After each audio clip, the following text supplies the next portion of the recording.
कैसा लग रहा है अभी? एक्चुअली मुझे अभी तक भी ना 3 दिन हो गए, पर मैं बार बार वो ओपन करके देखती रहती हूँ स्कोर कार्ड कि करेक्ट पड़ा है या नहीं। जब आपने रिजल्ट देखा अपना, फैमिली को कैसे बताया? मैंने एकदम 100% देखा और मैं थोड़ा सा ग्लिच मार गई एकदम। मैं रुक गई कि क्या। और नीचे पे लिखा था qualified for JRF and assistant professor. अपने हस्बैंड को फोन किया and we all were like क्या मतलब क्लियर हो गया है, और मतलब 100% आया है। लाइक यार प्लीज चेक करो, देखो ये करेक्ट है या नहीं है। जेआरएफ तो क्लियर किया ही किया। ऑल इंडिया रैंक वन, तो वन का कैसे ख्याल आया और क्या सोचा था कि वन आ जाएगी? मतलब 100% कोई क्यों ही सोच पाता है कि इतना हो जाएगा? हमेशा बचपन से ना पापा ही बोलते आए हैं कि 100 एम करो एटलीस्ट तो 95 तो आ ही जाएंगे। तो आपने पीवाईक्यूज कितने लगाए, मॉक टेस्ट कितने लगाए, पेपर वन पेपर टू को मैनेज कैसे किया? तो मेरे लिए मेन 3 चीजें चल रही थी। एक था हम्म। कॉन्सेप्ट का क्लैरिटी, स्पेशली आपके भी काफी सारे सेशंस में ना आप कुछ इंपॉर्टेंट वाले जो बताते हो कि ये वाला so and hmm. So year में आया था, ये वाला इंपॉर्टेंट हाँ। होता है, ये वाला तो नोट कर लो। तो मैं उस पे स्टार लगा के, मतलब मैं लिखते लिखते जब कर रही थी तो मैं उस पे स्टार लगा देती थी कि भाई ये वाला है, एक बार इसको देख लेने का है वापस से। आपने वो जो ट्रिक्स बता रखी थी, जैसे स्पेशली मेरा फेवरेट वाला था जिसके अंदर आपने बोला था।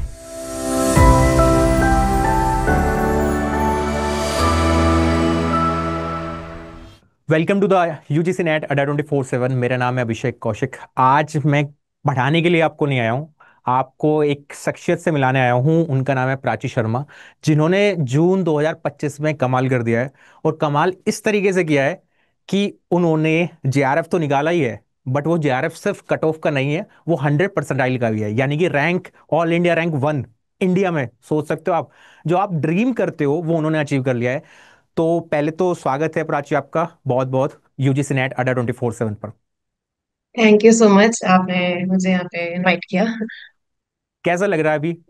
एक्चुअली मुझे अभी तक भी ना 3 दिन हो गए, पर मैं बार बार वो ओपन करके देखती रहती हूँ स्कोर कार्ड कि करेक्ट पड़ा है या नहीं। मतलब सिंकिंग नहीं हो क्योंकि रही है अभी बिना फीलिंग वो? या या फैमिली का कैसा रिएक्शन था? बिकॉज ऐसा होता है, आप कब कहाँ थे वहां जब आपने रिजल्ट देखा अपना, और फैमिली को कैसे बताया? वो कहाँ पर थे, क्या घर पे ही थे सब लोग? कैसे था वो सिचुएशन मेरे को बता दो थोड़ी सी। तो मैं घर पे बैठी हुई थी और मतलब काफी दिन से ही वेट कर रही थी, और उससे कुछ दिन पहले ही नोटिफिकेशन आया था कि 22 को रिजल्ट आने वाला है। बट मैं इतना ज्यादा वेट कर करके थक गई थी, मैं 21 के शाम को बस बैठ के बस टीवी चालू किया था। पता नहीं क्यों मैंने अपना टेलीग्राम चैनल ओपन किया, कोई सा एक स्टडी ग्रुप में किसी ने लिखा था कि की आ गई है, एंड आई वाज लाइक झूठ बोल रहे हैं, ये पागल बना रहे हैं हमें। मैं चेक करने गई कि नहीं नहीं ये नहीं आई होगी की, और जैसे मैंने खोला तो स्कोर कार्ड था, मैंने डिटेल्स डाला, वो ओपन हुआ। और फर्स्ट ही अटेम्प्ट था मेरा, तो मैं फर्स्ट टाइम ही उसका स्कोर कार्ड चेक करी थी, और उसमें मुझे मेरे मार्क्स दिखे जो मैंने ऑलरेडी कंप्यूट कर रखे थे की से, तो मुझे था कि हाँ इतने तो मेरे आने थे। हम्म। और मैंने एकदम 100% देखा और मैं थोड़ा सा ग्लिच मार गई एकदम। मैं रुक गई कि क्या। और नीचे पे लिखा था qualified for JRF and assistant professor. और वो अजीब सा एकदम से होता है ना कि कान गर्म हो गए, और समझ नहीं आया था। और फर्स्ट थिंग मैंने किया, मैं अपने हस्बैंड को फोन किया, और वो बिजी थे तो उन्होंने उठाया नहीं। मैं अपने पेरेंट्स को, अपनी बहन को फोन किया, उनको बताया, इतने में he also called back and they all were like क्या मतलब क्लियर हो गया है, और मतलब 100% आया है। लाइक यार प्लीज चेक करो, देखो ये करेक्ट है या नहीं है। And everybody was so proud and so happy. तो बहुत हम्म। अच्छा लगा, जिस जो भी मेरे क्लोज हैं, सब मेरे इन लॉज, मेरी फ्रेंड है, उन सबको मैंने फोन करके बताया एंड वाज रियली हैप्पी। और अभी भी थोड़ा थोड़ा मैं बार बार चेक करती रहती हूँ जस्ट इन केस। अच्छा, मैं ना प्राची, क्योंकि बच्चे आपको देखेंगे, आपसे मोटिवेट होंगे आगे, क्योंकि दिसंबर 2025 भी अराउंड द कॉर्नर ही है, अभी ज़्यादा टाइम भी नहीं बचा है उसके लिए भी। तो पहले तो आप थोड़ा सा ना क्रिस्प में ये बता दो, आपका पेपर टू क्या था सब्जेक्ट, और कहाँ से आप बिलोंग करती हो, क्या क्या आपने ग्रेजुएशन में किया है, वो थोड़ा सा डिटेल मेरे को दे दो आप। जी, तो मैंने अभी जो जेआरएफ दिया है वो म्यूजियोलॉजी एंड कंजर्वेशन सब्जेक्ट में दिया है, कोड 66। सो बैकग्राउंड ये है कि मैंने कॉमर्स से 11th 12th किया था, बीकॉम हम्म। किया, उसके बाद मैंने एमबीए किया, उसके बाद मैंने 6 साल कॉर्पोरेट में जॉब किया, and then I left it और मैंने MA in conservation preservation and heritage management किया। So during this time I moved. मैं राजस्थान से गुजरात, गुजरात से बैंगलोर, मुंबई, देन अगेन यहाँ पर दिल्ली में, अभी मैं फरीदाबाद में हूँ। आई वॉज लास्ट, मेरा जो स्टडीज था, मेरा एमए दिल्ली में हो रहा था, school of heritage research and management में। सो इसी वजह से मैंने आगे सोचा मुझे मतलब जेआरएफ की प्रिपरेशन करनी है। बांसवाड़ा एक राजस्थान में टाउन है, सिटी है, वहां से बिलोंग करती हूँ। तो मैंने डिस्ट्रिक्ट टॉप किया था 12th में। हम्म। और फिर उससे मुझे जो गुजरात में बेस्ट कॉलेज था, एचएल कॉलेज ऑफ कॉमर्स, वहां पे एडमिशन मिल गया था। तो मैंने बीकॉम किया वो। और फिर उस वक्त से मेरे को ये था कि मुझे सीए सीएस वगैरह नहीं करना है, एमबीए कर लूंगी, कॉर्पोरेट में नौकरी कर लूंगी। तो फिर मैंने प्रिपरेशन वगैरह करके एमबीए कर लिया। हम्म। एमबीए करने के बाद में मेरी वहीं से प्लेसमेंट हो गया। और मैं 5-6 साल तक जॉब करती रही, मतलब I was in finance sector, और मैं कंटिन्यू करती रही और अच्छा चल रहा था। फिर आई गॉट मैरिड। तो आई केम टू दिल्ली। यहाँ पे मैं फरीदाबाद में रहने लगे, एनसीआर में। और मैंने फिर जॉब छोड़ दिया बिकॉज मुझे थोड़ा सा डिफरेंट लगा माहौल, कॉर्पोरेट। तो मैंने वो ड्रॉप कर दिया और मैंने बोला मैं अब मुझे क्या करना है। तो मैंने 4-5 महीने का ब्रेक लिया और मैं सोचा कि हम्म। अब मुझे करना क्या है, और मुझे ये फील्ड बहुत अच्छी लगी। तो मैंने प्रॉपरली मैं कंजर्वेशन में ही आई एंटर्ड। मुझे ऑयल पेंटिंग्स मैं बचपन में करती थी, उसका शौक भी था, तो उसके रेस्टोरेशन में तो आई स्टडीड। और फिर आगे फिर ये पीएचडी का सोच लिया कि मतलब आई जो गेट इनटू जो रिसर्च। जो जो बच्चे स्टूडेंट सोचते हैं ना कि एटलीस्ट नेट हो जाए, या नेट ना हो सर चलो ओनली पीएचडी हो जाए, जेआरएफ को तो ड्रीम करते हैं बच्चे, है ना। आप जेआरएफ तो क्लियर किया ही किया, ऑल इंडिया रैंक वन, तो वन का कैसे ख्याल आया और क्या सोचा था कि वन आ जाएगी? मतलब 100% कोई क्यों ही सोच पाता है कि इतना हो जाएगा, है ना। ये होता है कि भाई चलो जेआरएफ हो जाए वो बहुत बड़ी बात है। 100% का था माइंड में कभी प्राची कि हाँ ये आ जाएगा? मुझे क्या है एक्चुअली, हमेशा बचपन से ना पापा ही बोलते आए हैं कि 100 एम करो एटलीस्ट, तो 95 तो आ ही जाएंगे। तो मैं जो भी चीज हाँ। की प्रिपरेशन करती हूँ तो मेरे दिमाग में यही चलता रहता है कि एटलीस्ट 100 तो आ ही जाने चाहिए, ये तो बेसिक है। और फिर ये जब प्रिपेयर कर रही थी तो पेपर्स, पीवाईक्यू वगैरह जो भी देख रही थी, कॉन्सेप्ट के लिए जो यूनिट्स भी देख रही थी, तो उसको मैं ऐसे बांट के देख रही थी कि जितने भी क्वेश्चन आते हैं वो सब चीज से थोड़ा थोड़ा कवर हो जाए, बेस्ट जितना आ सकता है। लास्ट जितने भी ईयर की कट ऑफ गई है वो सब देखी थी। हम्म। पिछली कट ऑफ अभी दिसंबर की 212 थी। तो हम्म। वही एम था कि क्रॉस तो करना पड़ेगा कोई, मतलब जेआरएफ के नीचे का मैं एक्चुअली सोच के चलने रही थी, क्योंकि मुझे नेट और पीएचडी का मैं जेआरएफ ही सोच के रही थी कि वही क्लियर करना है, अगर नहीं होएगा तो बार बार करती रहूंगी।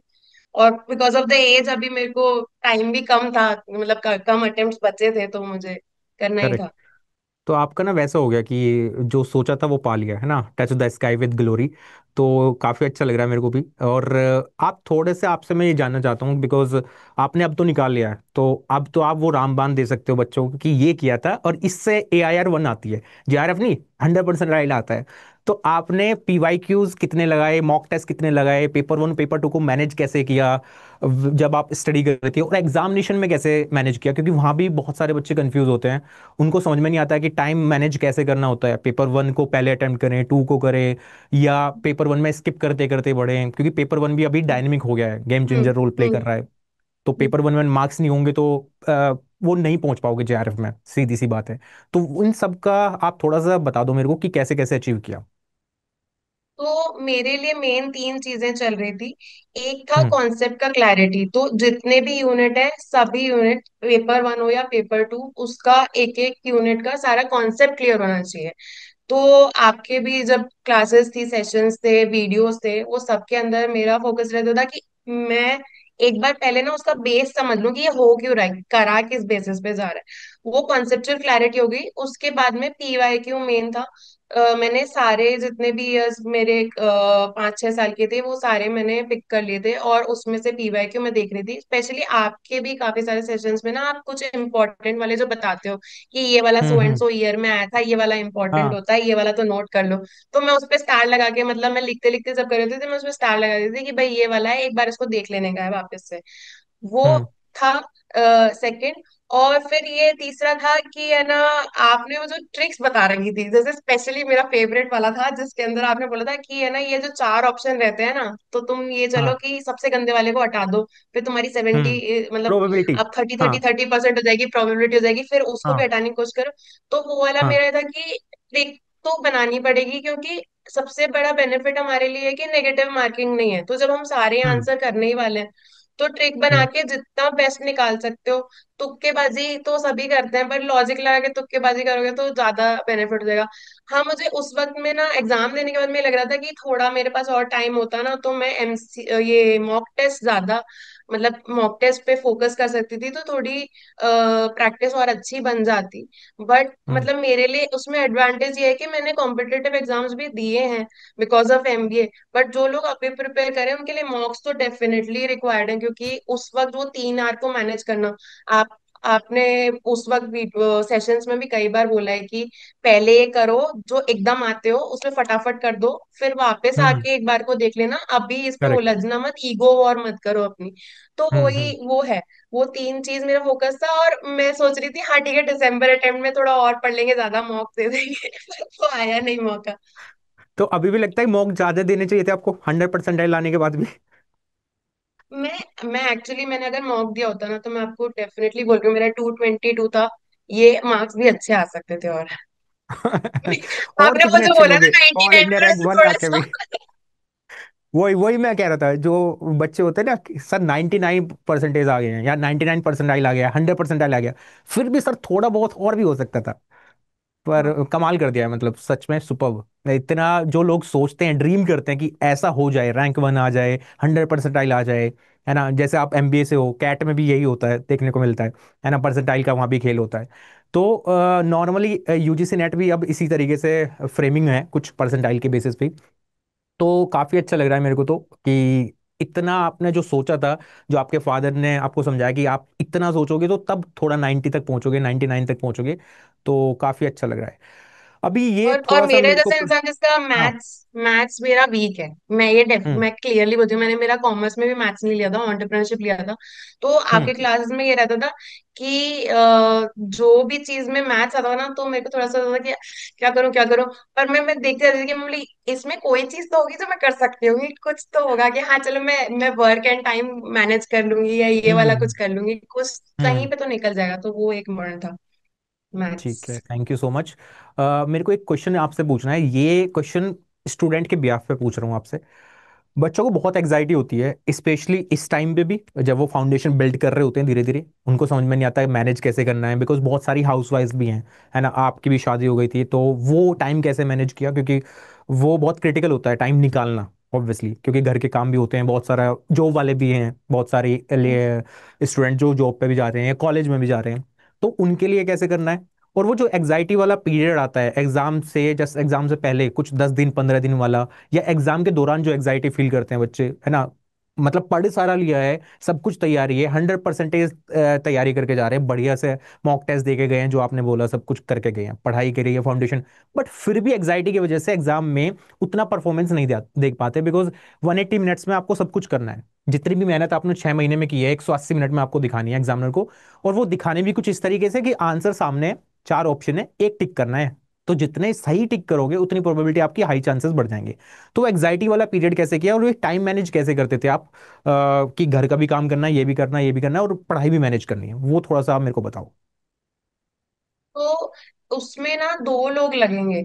उसमें ना सिर्फ स्टूडेंट है वो एंजाइटी मैनेज नहीं करता है, उसके साथ में हम्म। जो भी है वो चाहे अपने दोस्तों के साथ में रह रहे हो इंसान। मैं जैसे अपने हस्बैंड के साथ रह रही थी, लोग अपने पेरेंट्स के साथ रहते हैं, सिबलिंग के साथ में रहते हैं। तो वो कंबाइंड चलता है। मुझे जिस टाइप का एनवायरनमेंट मेरे घर पे मिलता है वो बहुत ही ज्यादा, मतलब इनकलकेटिंग है, मतलब बहुत ज्यादा ना एनरिचिंग रहता है। हम लोग दोनों के दोनों पढ़ते रहते हैं, बात करते थे, पढ़ाई से रिलेटेड बात करते रहते हैं। तो उससे ना एक थोड़ा सा लगता है कि नहीं यार, कोई मतलब रैट रेस नहीं है, इसको कर लेंगे अपन, अगर मन लगा के कर लेंगे तो कर लेंगे, किसी को दिखाने के लिए नहीं करना है, खुद के लिए करना है। हम्म। वो उसको हम्म। करके अपना माइंड को थोड़ा काम करके रखेंगे ना, तो एग्जाम में एकदम बहुत ज्यादा ओवरवेलमिंग नहीं लगता, लास्ट मिनट तक पढ़ के और लास्ट मिनट तक लिख के। तो आई डोंट थिंक, और मतलब एग्जाम इट डजंट में वर्क फॉर मी। वो प्राची एग्जाम में जैसे एग्जाइटी होती है, क्वेश्चंस अटेम्प्ट कर रहा हूँ, कोई क्वेश्चन सोल्व नहीं हुआ, जैसे पहला ही डीआई का आता है, पहले क्वेश्चन, तो मान लो सपोज किसी स्टूडेंट का नहीं सोल्व हुआ, उस सिचुएशन में कैसे हैंडल करना चाहिए एग्जाइटी को, प्रेशर को, वो बताइए। सो अगर एग्जाम लिख रहे हैं और आपको सामने जो नहीं आ रहा है, तो ये हमारा मतलब लाइफ उस एक क्वेश्चन पे नहीं, वो पूरे एग्जाम पे अगर हम सोच रहे हैं डिपेंडेंट है, तो वो आगे बहुत सारे और क्वेश्चन है सॉल्व करने के लिए। उस वक्त अपना ब्रेन वहां से जस्ट उस एक क्लिक पे आपका नेक्स्ट क्वेश्चन आ जाएगा और आपको शायद वो आता हो और आपका मूड अपने आप ठीक हो जाएगा। So moving forward is the only way, मतलब स्किप इज आई करना आना फील। चाहिए आपको क्वेश्चंस को, है ना? हाँ, हाँ, चाहे बाद में आ जाओ, बाद में उसमें थोड़ा दिमाग लगा लो, तुक्का लगा लो, जो भी लगाना लगा लो। उस वक्त अपना मूड खराब करके कोई फायदा नहीं है। वहीं से एंजाइटी होएगी, वहीं से लगेगा अब मेरा पूरा खत्म है। अब उस वक्त ऐसा लगेगा कि अब मैं गया, मेरे 6 महीने चले गए, खराब हो गए। But you can do it, anybody can do it, I think. Correct. और जैसे बहुत सारे स्टूडेंट ना पेपर वन को इग्नोर करके चलते हैं शुरुआत में ना, वो सोचते हैं कि लास्ट में चलो, जैसे दिसंबर में एग्जाम है तो वो सोचेंगे सर अक्टूबर में जगेंगे और सर अब करा दो जो कराना है आपको, अब मेरे 80 या 90 या 70 जो भी आपको मार्क्स लगाने हैं, अब करवा दो मेरे को नहीं पता। तो ऐसे स्टूडेंट का कुछ हो पाएगा या उन्हें पेपर वन को शुरुआत से लेकर चलना पड़ेगा? जैसे अब डायनेमिक हो गया एग्जामिनेशन, है ना, पेपर वन में अच्छे अच्छे क्वेश्चन पूछे जा रहे हैं, मैथ्स में क्रोनोलॉजी पूछी जा रही है पेपर वन में, तो क्या पेपर वन को साथ लेके चलना चाहिए या छोड़ देना चाहिए अब?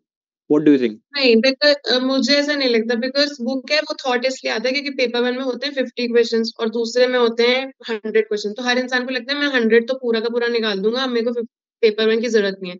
पर ऐसा होता नहीं है, क्योंकि हम सब जिस चीज में एग्जाम दे रहे हैं उसी की हमने मास्टर्स करी है। तो वो ओवर कॉन्फिडेंस में हम रह जाते हैं। वो उसके बजाय आपने जो 2 साल मास्टर्स में पढ़ा है, वो तो आप वैसे ही पेपर टू में अप्लाई करने वाले हो। मैं आपको यहाँ पे मैंने करेक्ट। रख रखी है, मैंने मैंने एक्स्ट्रा सिर्फ ये 2 किताबें पढ़ी हैं म्यूजियोलॉजी और कंजर्वेशन की, क्योंकि मैंने जो ओके। प्रिपरेशन करी वो मैक्सिमम मेरी पेपर वन की थी। क्योंकि वहां पे ऐसा होता है, वो स्कोरिंग पार्ट है। वो आपको वो जो नाइन वो आप 80 करने वाले हो, 80 से 90 भी पहुंचा सकता है, 90 करने वाले हो 90 से 100 भी पहुंचा सकता है। वहां पे अलग अलग यूनिट है।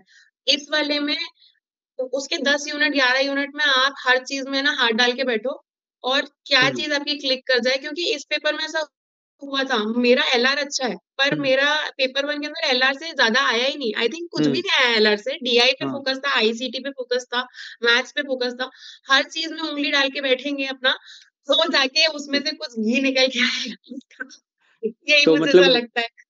वही वही आपने सही बोला कि कोई भी यूनिट को आप छोड़ के नहीं जा सकते। जैसे पहले नॉर्मली क्या होता था, जो एनटी का आप नोटिस भी पढ़ोगे कि सिलेबस वाला हर यूनिट से 5-5 क्वेश्चंस आएंगे, ऐसा उन्होंने बोल रखा है। हाँ, बट इस हाँ, बार ऐसा देखने को मिला नहीं। ऐसा टीचिंग नहीं हुआ। एप्टीट्यूड कहीं कहीं किसी किसी शिफ्ट में क्या हुआ, कम हो गया, है ना, जैसे प्राची हाँ, बता रही है अभी कि एलआर से क्वेश्चन नहीं आए, तो हाँ, दूसरे यूनिट्स जो है उनका वेटेज फिर बढ़ जाता है। तो अब आपको दिसंबर की जो भी तैयारी कर रहे हैं बच्चे अब 2025 के लिए, वो अभी से सारे यूनिट्स को इक्वल वेटेज देके अपनी तरफ से कि हाँ मेरे को ये भी पढ़ना है ये भी पढ़ना है, सारे यूनिट को इक्वल इंपॉर्टेंस देके आगे बढ़ना पड़ेगा, वरना कहीं ना कहीं फंस जाओगे आप। करेक्ट है? ट्रू, ठीक है। एकदम सही। ठीक है, तो अभी घर वाले कैसे, खुश हैं या अभी भी कुछ शिकायतें हैं कि ये और हो जाता प्राची तो मजा आ जाता? नहीं, अभी क्या है, मुझे आदत पड़ गई है अपने आप से शिकायत करने की। घर वाले तो बोल रहे हैं वो तुमने तो मतलब किला फतेह कर दिया है, अब तो क्या है, तो टेंशन लेने की तो जरूरत ही नहीं है। मुझे थोड़ा बहुत कभी कभी लगता रहता है कि हाँ, क्लियर करने के बाद में भी एक होता है ना, एक अंदर से ज्यादा कि और अच्छे मार्क्स से क्लियर करते तो ज्यादा मजा आता, मतलब और ज्यादा लगता। बट उसको होता है एंडलेस रेस है, उसमें वो नहीं है। बट हाँ, अगर फैमिली से तो सब लोग का यही भाई मजे हो गए बिल्कुल। तो अभी क्या प्लान है, पीएचडी करने का मन है या फिर असिस्टेंट प्रोफेसर का है कि हाँ चलो डीयू में कोई वैकेंसी आएगी या कहीं भी वैकेंसी आती है तो मैं उधर अप्लाई करूंगा? नहीं, एक्चुअली मैंने एकेडमिया के बारे में कभी भी इतना ज्यादा सोचा नहीं। मैंने ये जो दिया है ये प्योरली इस पॉइंट ऑफ व्यू से कि मुझे रिसर्च में जाना है। Because my husband is also an entrepreneur, तो मैं चाहती हूँ कि Okay. हम रिसर्च को जो है वो प्रॉपरली अप्लाई करें। मैं कुछ ऐसी पढ़ाई करूँ, कोई ऐसी चीज के अंदर जाऊं in museology and conservation, because बहुत ज्यादा स्कोप है इसका। तो we could do something out of it, क्योंकि अगर वो पढ़ के कुछ नया ढूंढेंगे तो उसपे कुछ अच्छा हो सकता है। करेक्ट। वी और कुड मतलब अप्लाई। म्यूजियोलॉजी एंड कंजर्वेशन में ना बहुत लोगों को बहुत ही कम नॉलेज है, मतलब बहुत ही जी, कम, है ना, वो उस तरफ जा ही नहीं रहे हैं। वो नॉर्मली जी, आप देखोगे तो मोस्टली जैसे आप कॉमर्स के बैकग्राउंड से थे, है ना, तो अगर मास्टर्स आप कॉमर्स से कर रहे होते तो आप उधर ही चले जाते हैं ना, कि कॉमर्स से कर लेते हैं, हिस्ट्री से कर लें, ज्योग्राफी, इंग्लिश, जो कि ज्यादातर क्राउड वही है। जो ये सब्जेक्ट है ऐसे, वो बहुत ही कम लोग चूज कर पाते हैं या करते हैं बिकॉज उनकी खुद की इच्छा होती है या उन्हें उस फील्ड में काम करना होता है। ठीक है। तो लास्ट एंड फॉरमोस्ट प्राची, अब जैसे आपका तो निकल ही गया है ऑब्वियसली, आप तो बहुत खुश हो, तो मैं चाहता हूँ कि बच्चे के लिए भी कुछ हो जाए, जो बच्चे अभी तैयारी कर रहे हैं उनके लिए कुछ रामबाण अपनी तरफ से दे दो, बिकॉज आपका हो गया, अब वही जो जो चीज आपने की थी ना वो बता दो, सो दैट बच्चे वही करें और उनका भी कुछ हो जाए। अगेन वही मैं हाईलाइट करूंगी, कॉन्सेप्ट का क्लैरिटी ले लो एकदम क्लियर। जैसे आपका भी हर सेशन में क्या होता है, जो यूनिट है मैंने नोटिस किया कि हर यूनिट में ना जो पूरा टाइम है उसके अंदर शुरू का एक पार्ट होता है वो डेडिकेटेड होता है, वो थोड़ा टेक्निकल थियोरी वाला हर चीज का ना, वो थियोरी को एक बार समझ लो ना आप, उस थियोरी को उस टेक्निक को हर चीज में लगा सकते हो। वो कॉन्सेप्ट की क्लैरिटी एक बार ले लिया है तो उसके बाद में जितने भी पीवाईक्यू सॉल्व करने हैं, जितने भी मॉक्स देने हैं, वो सेम क्लैरिटी से हो जाएगा। तो बेसिक्स क्लियर करो और फिर उसके बाद में जितना अच्छा मार्क्स लाने हैं, मतलब वो ये मिठाई के अंदर जितना घी और ड्राई फ्रूट डालोगे उतनी रिच बनेगी। तो उसको जितना करते जाओगे, उस कॉन्सेप्ट को लेके जितना सॉल्व करते जाओगे निकल जाएगा। ठीक है प्राची, लास्ट में मैं आपको इनवाइट भी कर रहा हूँ फेलिसिटेशन प्रोग्राम के लिए, जो कि 2 अगस्त को होने जा रहा है। और जितने भी स्टूडेंट जो ये वीडियो देखेंगे और आपका सिलेक्शन अगर हुआ है तो आप लोग सब लोग आमंत्रित हो। अड्डा 24/7 ऑफिस में आपको आना है गुड़गांव, 2 अगस्त को। पार्टी हम आपको देंगे, बिकॉज आपका सेलिब्रेशन जो आपने मेहनत की है इतने टाइम से 6 महीने, और बहुत रिग्रेसली मेहनत करनी पड़ती है, कंटिन्यूटी बरकरार रखनी पड़ती है।